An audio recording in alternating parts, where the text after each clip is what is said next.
қандай библиотечный фонд, да?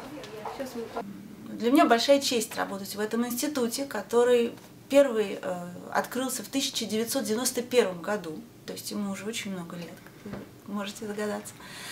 И работая в этом институте, я знаю, что еще в 56 центрах по всему миру работают такие же люди, как я, и делают большое дело, распространяют испанский язык во всем мире.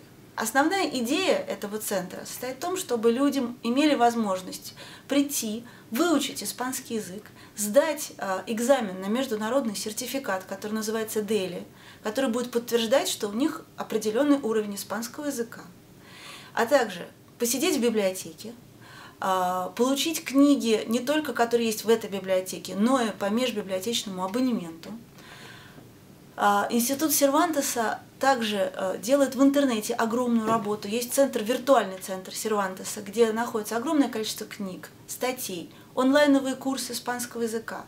А также Институт Сервантеса – это первый лингвистический центр в Европе, который в 2007 году сделал свой канал телевизионный, который 24 часа в сутки транслирует новости, обучению испанскому языку и новости центров. И наш центр там появляется. На сайте вашего центра есть, да? Конечно, это есть, я вам могу дать все ссылки.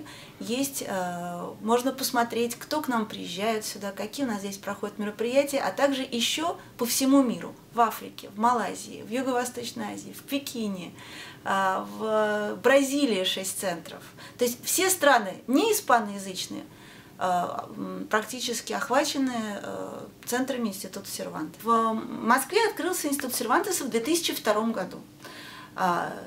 Это здание было приобретено испанским правительством. И тут нужно сказать, что финансирование Института Сервантеса, оно совместное. И Министерство иностранных дел, и Министерство культуры, и Министерство науки и образования. Эти все организации государственные курируют программу, цели и задачи этого института.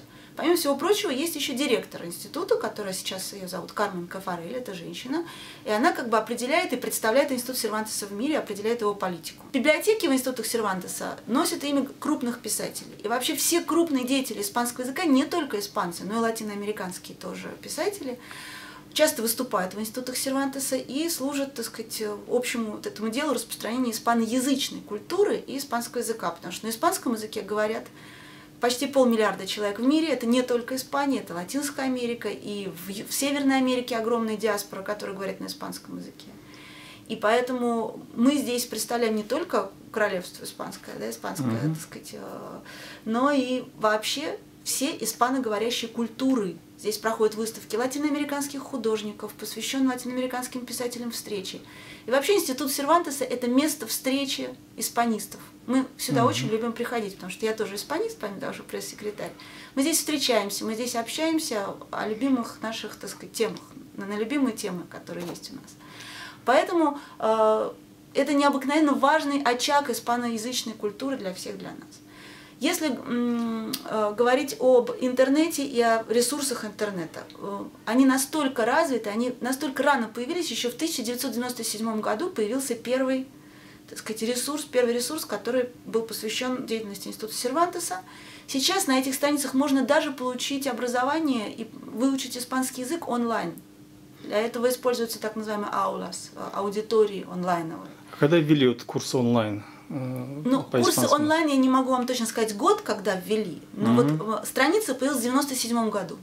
Это одна из первых была таких вот крупных страниц, посвященных испанскому, где можно было почитать статьи, взять книги, связаться с другими испанистами, узнать, какие конференции проходят. То есть это портал, это не просто был, так сказать, веб-сайт, да, маленький, это был огромный портал в мир испанской культуры. Институт Сервантеса ведет огромную работу, например, исследовательскую.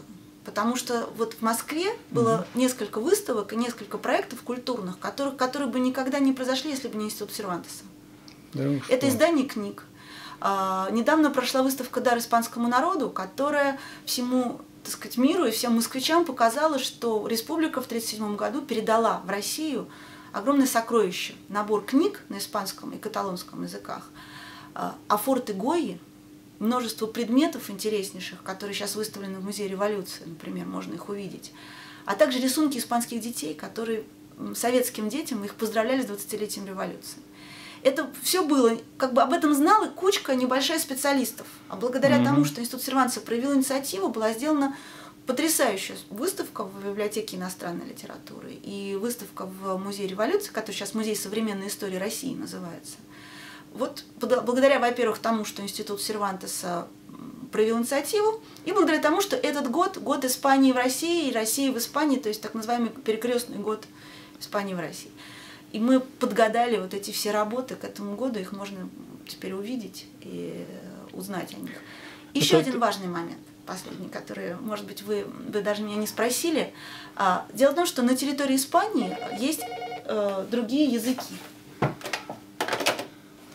На территории Испании есть так называемые официальные языки помимо испанского. Это баскский, галисийский, каталонский. И вот в центре Сервантеса они не только распространяют именно испаноязычную культуру. Здесь были лекции о галисийской литературе.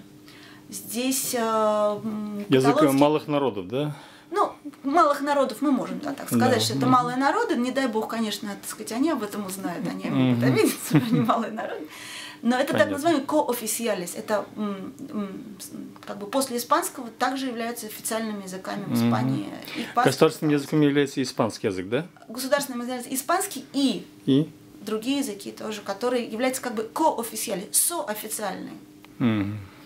Понятно. Я не знаю, как это, может быть, вы найдете какой-то термин, как это назвать. Не, у нас в Казахстане, допустим, государственным языком является казахский язык, русский язык является языком межнационального общения, английский язык называют как бы язык международного общения.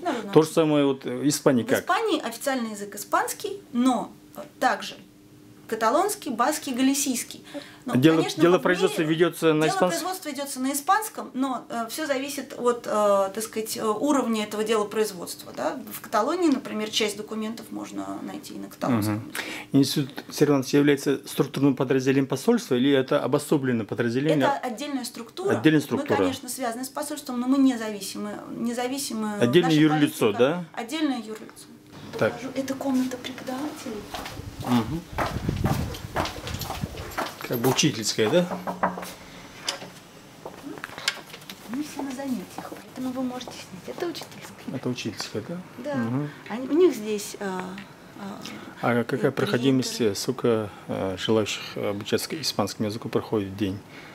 Сколько раз в неделю? Я знаю в мире. В мире? Я посмотрела цифры по миру, и цифры вот там внизу завуч всех этих преподавателей. Мы у нее спросим, сколько сейчас учеников. В мире учеников Института Сервантеса около 80 тысяч, немножко больше даже. И обучается или выпускается? Учат испанский язык. Учат испанский язык, да. И в день 1600 часов учебных часов проводят они в аудиториях Института Сервантеса. Понятно. Вне Испании. Вне Испании.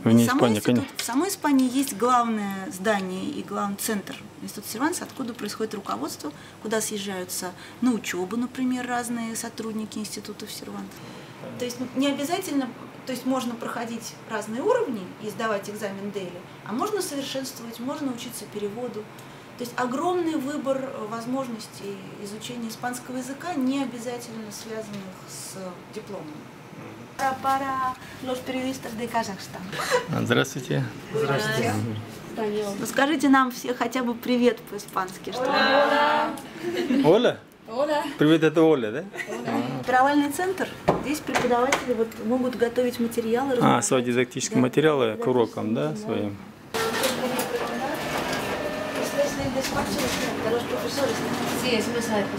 Это тоже небольшое подразделение учительское, где хранятся разные, так сказать, бумаги, дидактические материалы. Здесь небольшой кабинет, где можно посидеть, спокойно подготовиться к занятиям. Вот то, что слова, которые вы видите, расклеенные по... Да. Это слова, которые в честь Дня испанского языка были выставлены на голосовании в интернете. И все, кто любит испанский язык, не обязательно испаноговорящие люди, могут быть просто ученики или те, кто изучает испанский язык. А что означает фратернидад? Фратернидад – это братство, булисио – это шум и гам, агло – вода и так далее. То есть здесь слова, которые набрали самое большое количество голосов при онлайн-голосовании. В этом году выиграло слово название мексиканского штата Керетаро. Преподаватели испанцы или латиноамериканцы из разных латиноамериканских стран, которые здесь работают. Иностранцы. Иностранцы. Директор тоже испанец. И остальные... Библиотечные работники. Библиотечные работники. Вот Йоланда испанка. То есть директор библиотеки, как бы начальник библиотеки, он обычно из Испании. Или она. Но, например, администрация, бухгалтерия, люди, которые работают, записывая студентов на курсы, это могут быть и российские граждане. Некоторые в штате, я не в штате, например, пресс-секретарь просто подписывает контракт на оказание услуг. Вы тоже гражданка Испании? Нет, я гражданка России. Здесь не обязательно быть, чтобы работать вот как бы среди персонала. Это очень важно для нас тоже, да. Ключевые позиции, на них работают испанцы. Это администратор, это директор, это начальник библиотеки. Но, например, директор отдела культуры Татьяна Пигарева, она российская гражданка и работает здесь с самого основания Института Сервантеса с 2002 года. Но для этого надо владеть испанским языком, правильно? Это главное требование. Это главное, потому что документация на испанском. Нужно знать, например, бухгалтеру, у нас блестящий совершенно бухгалтер, Наталья Андрюшка, она знает всю документацию, весь как бы официальный язык, финансовый язык. Мы из казахского издания, казахской диаспоры, называемся газета «Казах Тилі». Я корреспондент, просто изучаем опыт испанского государства, как они пропагандируют свой язык, свою культуру. Я из Болгарии. Вы, гражданка Болгарии, преподаете испанский язык в России, да? Да. Прекрасно, прекрасно. Как это получилось-то? Я не знаю, если я смогу по-русски, но был конкурс прошлое лето в Мадриде для этого места в Москве, и я просто выиграла конкурс. В Сервантеса по целому мире есть несколько штатное место. Больше места не штатное, но есть несколько штатное, и для этого места конкурс. Много преподавателей. Они почти все испанцы, да, это правда. Ну, просто я выиграла конкурс, и поэтому я здесь. Прекрасно. Пара Испания. Вы испанка? Пора ехать в Испанию, говорить, я не понял.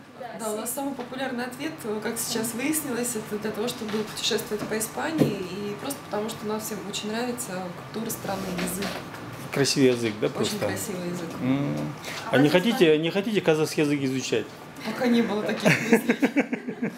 Ничего, скоро будет. Мы подумаем. Спасибо. Комната администрации, да? Это -1, подвальная часть, да? Ну, смотрите. О. Здесь проходят лекции, конференции, встречи. Здесь тоже маленькая выставка, посвященная Рафаэлю. Был такой певец, и в России есть фэн-клуб, который увлекается Рафаэлем, и они подготовили вот такую выставку. Но это маленькая выставка, но тем не менее для тех, кто любит Рафаэля, очень значимая. Да. Здесь выступают приезжающие писатели. Здесь даже маленький театр, небольшая труппа театральная может выступать. Здесь проходят лекции, здесь проходят кинопоказы обязательно. Мы очень много показываем кино. Кинопоказы здесь? Конечно, на испанском языке, чтобы люди могли смотреть. Вот там кабинка переводчика-синхрониста. Ну, проектор. Здесь, собственно, все оборудование современное, призвано сделать удобным. Здесь бывают лекции, причем не обязательно только, знаете, по искусству или литературе. Здесь была лекция по палеонтологии. Здесь бывают лекции по строительству органов. Я переводила. Здесь бывают самые разные. Здесь бывают пресс-конференции. Пойдемте, это еще не все. У нас большой выставочный зал. Зал, да? Да. Но видите, здесь света достаточно. Можно, конечно, еще зажечь. Вот как. Но